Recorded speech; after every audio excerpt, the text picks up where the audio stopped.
instrumental in getting projects to the people of the High Plains and getting them built during the New Deal. You know the name Meredith because of Lake Meredith, and Carlander's buildings literally dot the sky of Amarillo. Our Jack Kussler has more about these unsung heroes of the New Deal here on the High Plains. For Allison Asa Meredith, otherwise known as Double A Meredith, devoted himself full-time to getting a dam and reservoir on the Canadian River to furnish water for the Panhandle. He was the area director for the Works Progress Administration. He was putting down the curbs in this neighborhood. So if you walk around through Oliver Echo and in the Wolfland and even into San Jacinto, you're going to see stamped on the curb Works Progress Administration. That was A.A. Meredith. He was putting people to work. He would be transferred to Amarillo in 1916 when he was working for the Gulf Refining Company. He would later move to Plainview in 1931, but returned to Amarillo a few years later to take charge of the Potter County Relief Program. And in 1935, he was appointed to that area director position. According to the Texas State Historical Association, the WPA helped pave streets, construct sidewalks, along with other projects in Amarillo, and $400,000 in federal funds that Meredith obtained went to support building projects at West Texas State Teachers College, now West Texas A&M University, and the Panhandle Plains Historical Museum.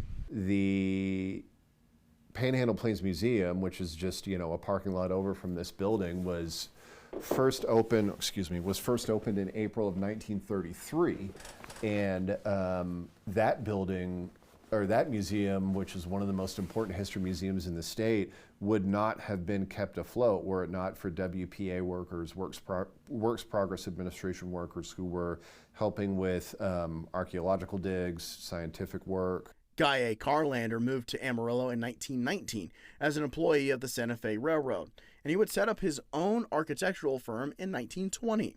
By the 1930s, Carlander was already a well-known and prominent architect, with him designing buildings like the Fisk Medical Arts Building, Northwest Texas Hospital, and First Baptist Church. He was not only a good designer, he was a good kind of engineer of a functional building that can sustain 100 years.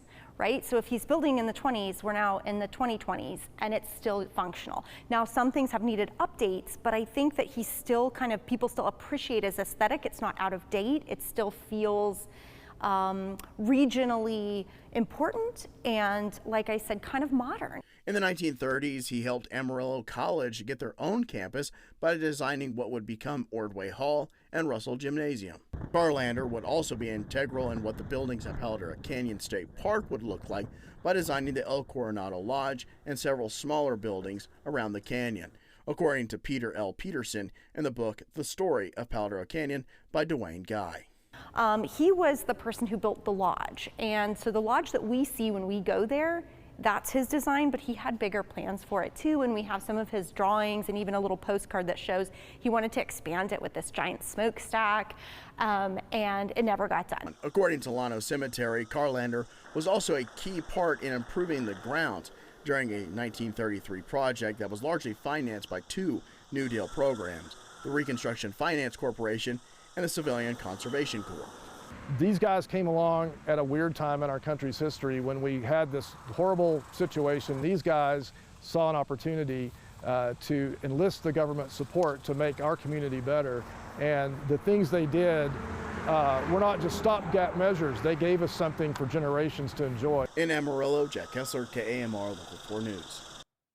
According to TSHA, in 1941, Meredith moved to Borger and was elected city manager. As city manager, he engineered tax reform measures to curb financial instability brought on by the Great Depression.